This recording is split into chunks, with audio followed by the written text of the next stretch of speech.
Jindabad, Jindabad, long live, we want PKWC election, long live,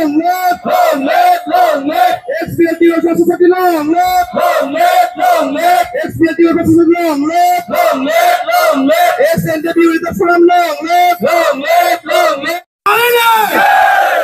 you will be alone, you will be alone, you will be alone, long live. No justice, no rest. We want PKWC election. We want complete business notification. We want complete business notification. No election, no rest. Our demand, legal demand. Our demand, legal demand. We want border demand. We want border demand. No regiment, no rest. No regiment, no rest. Jai Bolo Harine. Jai Bolo Harine. You will be alone, you will be alone, you will be alone, SNW long live, Epsu long live, PKW no PKW no rest. Actually, যেহেতু জুবিন গাৰ্গকো 53তম জন্ম বাৰ্ষিক এইকাৰণে তেখেতক আমি এটা সন্মান জনাইছোঁ, শ্ৰদ্ধাঞ্জলি জনাইছোঁ। তেখেতৰ জন্ম দিৱসত তেখেতৰ আমি কিবা লৈছোঁ। যেহেতু আমি সংযুক্ত বড়ো গণমঞ্চ ইউনাইটেড বড়ো পিপুলছ অৰ্গেনাইজেশ্যন এটা দীঘলীয়া এটা সংগ্ৰাম পৰিপ্ৰেক্ষিতত আমি তৃতীয় বড়ো শান্তি চুক্তি যিটো হ'ল ভাৰত চৰকাৰ, অসম চৰকাৰ আৰু নিখিল বড়ো ছাত্ৰ সন্থা জইন খালামদों আন্দোলনটো আমি একেলগে কৰিছোঁ। যেহেতু আমি বড়োফা উপেন্দ্ৰনাথ ব্ৰহ্মৰ দিনত সুকীয়া এটা বড়ো ৰাজ্য বিচাৰি পেলাই, বড়োলেণ্ড বিচাৰি পেলাই সংকোচৰ পৰা চলিয়া এটা সুকীয়া ৰাজ্য বিচাৰি আন্দোলন কৰিছিলোঁ। এই আন্দোলনৰ পৰিপ্ৰেক্ষিতত গোটেই অসমতে আন্দোলনটো হৈছিল। এপছুৰ আন্দোলনৰ আমাৰ ইয়াতো শ্বহীদ হৈছে, BLTৰ আন্দোলনটো ইয়াতো শ্বহীদ হৈছে, NDPৰ যিটো আন্দোলন তাতো আমাৰ ইয়াত শ্বহীদ হৈছে। শ্বহীদ হোৱাৰ পৰিপ্ৰেক্ষিতত কিন্তু অকল BTRৰ উন্নয়নৰ কাৰণে ভাৰত চৰকাৰ তথা অসম চৰকাৰে BTRৰ কাৰণে 1500 কোটি টকা ধাৰ্য কৰিলে উন্নয়নৰ কাৰণে, কিন্তু BTRৰ বাহিৰত বসবাস কৰি থকা 10 লাখ বড়ো জনসাধাৰণৰ কাৰণে কোনো ফুটা কৰি এটা আমাক নিদিলে। কিন্তু এটা দুৰ্ভাগ্যজনক। কিন্তু আমি এইকাৰণে কৈছোঁ আমাকো এই বড়োসকলৰ উন্নয়নৰ কাৰণে এটা সুকীয়া এটা আমাক পুঁজি লাগে, সুকীয়াকৈ আমাক স্পেচিয়েল পেকেজ লাগে। ইয়াৰ দাবীত আৰু যিসকল আসাম টেট আৰু চিটেটত উত্তীৰ্ণ হৈ আছে বড়োসকল, বড়ো মাধ্যমৰ আমাৰ বিদেশী বাহিৰত তেওঁলোকক ডাইৰেক্টলি এপইণ্টমেণ্ট দিব। দীঘলীয়া এটা আন্দোলনৰ ফলশ্ৰুতিত আজি বড়োসকলে 3টা চুক্তি কৰিবলৈ সক্ষম হ'ল।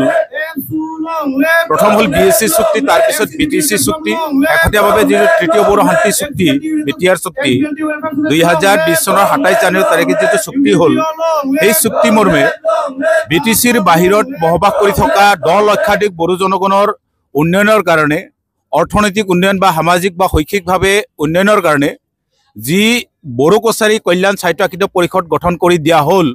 কিন্তু আজিলৈকে এইটো অন্তৰ্বৰ্তীন পৰিষদতে থাকিল। ইয়াৰ গাঁও চিনাক্তকৰণ আৰু সমষ্টি নিৰ্ধাৰণ ইয়াক নিৰ্বাচনলৈ অনুষ্ঠিত কৰিব নোৱাৰিলে এখন চৰকাৰে। আৰু প্ৰথম পৰ্যায়ত যিটো 958খন গাঁও নটিফিকেশ্যন কৰিলেও, অধিসূচনা জাৰি কৰি বড়ো কছাৰী কাউন্সিলৰ অন্তৰ্ভুক্ত কৰিলেও বাকী 162খন গাঁও থাকি গ'ল, ৰৈ গ'ল। আৰু ইয়াৰ বাদে ৰাভা আসাম আৰু শোণিতপুৰ আৰু বিশ্বনাথত থকা ৰাভা আসামত 312খন গাঁও আৰু শোণিতপুৰ আৰু বিশ্বনাথ যিখিনি BTRত সোমালে তাৰ বাহিৰত থকা বড়ো গাঁওসমূহ অতি শীঘ্ৰে বড়ো কছাৰী কল্যাণ স্বায়ত্তশাসিত পৰিষদৰ অন্তৰ্ভুক্ত কৰি সমষ্টিসমূহ নিৰ্ধাৰণ কৰি পেলাই নিৰ্বাচন অনুষ্ঠিত কৰিবৰ বাবে এই দাবীটো আমি জনাইছোঁ আজিৰ তাৰিখত। অকল আজি ইয়াতে নহয়, সমগ্ৰ BTCৰ বাহিৰত প্ৰায় 22খন জিলাত আজি এই কাৰ্যসূচী চলিছে অসমত গোটেই অসম ধৰি পেলাই জিলা আৰু জিলা মুঠ 22খন স্থানত এই কাৰ্যসূচী আজি পালন কৰিছে কাৰণ বড়ো কছাৰী কল্যাণ সাহিত্যকৃত পৰিষদখন অসমৰ ভিতৰতে সকলোতকৈ এটা সৰ্ববৃহৎ এটা কাউন্সিল হয় ই ধুবুৰীৰ পৰা আৰম্ভ কৰি পেলাই শদিয়ালৈকে ই বিস্তৃত হৈ আছে ইয়াৰ লগতে আৰু ই বৰাক ভেলীতো হিস্সৰিত হৈ আছে গতিকে যেটো বড়ো কছাৰী কল্যাণ সাহিত্যকৃত যেটো পুঁজি সীমিত এই সীমিত হোৱাৰ কাৰণে যেটো যথেষ্ট ডাঙৰ অঞ্চল আৰু 10 লাখতকৈ অধিক জনসংখ্যা এই জনসংখ্যাটো এই সামান্য এটা পুঁজিৰে ৰাজ্যক সন্তুষ্ট কৰিব পৰা নাই গতিকে আমি ডিমান্ড কৰিছো যে হুকিয়াভাৱে এই বড়ো কছাৰী কাউন্সিলৰ কাৰণে এটা আমাক স্পেশাল পেকেজ লাগে কাৰণ বিটিসিক দিছে 1500 কোটি টকা তৃতীয় বড়ো শান্তি চুক্তি মৰ্মে কিন্তু বিটিসিৰ বাহিৰত থকা 10 লাখ জনসাধাৰণৰ কাৰণে এই চৰকাৰে ভাৰত চৰকাৰ বা অসম চৰকাৰে কোনো এটা ডেভেলপমেন্টাল পেকেজ বিটিআৰৰ বাহিৰৰ বড়োসকলৰ কাৰণে এটা পেকেজ ঘোষণা নকৰিলে এটো দুৰ্ভাগ্যজনক গতিকে আমি আজিৰ তাৰিখত এটা ডিমান্ড দিছো যে আমাকো আমাৰ উন্নয়নৰ কাৰণে বিটিআৰৰ বাহিৰৰ বড়োসকলৰ উন্নয়নৰ কাৰণে সৰ্বাংগীন উন্নয়নৰ কাৰণে আমাক এটা হুকিয়া পুঁজি লাগে ইয়াৰ বাদেও যিবিলাক আমাৰ বিদ্যালয়সমূহ আছে চুক্তি মতে 6.3 হয় এই 6.3 মতে বিদ্যালয়সমূহ চৰকাৰীকৰণ কৰিব লাগিছিল কিন্তু আজিলৈকে বড়ো মাধ্যমৰ যেটো বিশেষ ৰেহাই দি হলে চৰকাৰীকৰণ কৰিব লগা যেটো ব্যৱস্থা আছে কিন্তু আজিলৈকে চৰকাৰে নকৰিলে তাৰ বিৰুদ্ধে আমি আজি এই সংগ্ৰামত বহিছো ইয়াৰ বাদে আমাৰ বিভিন্ন ডিমান্ড আছে যেহেতু বিটিসিৰ বাহিৰত আমাৰ বিকেডব্লিউসি এৰিয়াত যথেষ্ট টেট উত্তীৰ্ণ আৰু সিটেট উত্তীৰ্ণ শিক্ষকসকল আছে এই শিক্ষকসকলে এই স্থানীয়ভাৱে ইয়াত নিযুক্তি দিবৰ কাৰণে আমি দাবী জনাই আহিছো কাৰণ বাহিৰৰ পৰা যদি আহে তেওঁলোকে নিজৰ সুবিধা অনুযায়ী ট্ৰান্সফাৰ লৈ গুচি যায় আমাৰ ইয়াত বড়ো মাধ্যমৰ বিদ্যালয়সমূহত শিক্ষকৰ নাটনি হৈ যায় গতিকে নাটনি শিক্ষকৰ যেটো নাটনি সমস্যা এই সমস্যাটো সমাধান কৰিব স্থানীয়ভাৱে যিবিলাক সিটেট আৰু আসাম টেটত উত্তীৰ্ণ হৈ আছে তেওঁলোকে নিযুক্তি দিবৰ কাৰণে আমি দাবী জনাইছো ইয়াৰ বাদে আমাৰ দীঘলীয়া এটা দাবী আছে যে আমি প্ৰথমৰ পৰাই এটা দাবী কৰি আহিছো বড়ো ৰেজিমেন্ট আমাক হুকিয়াকে লাগে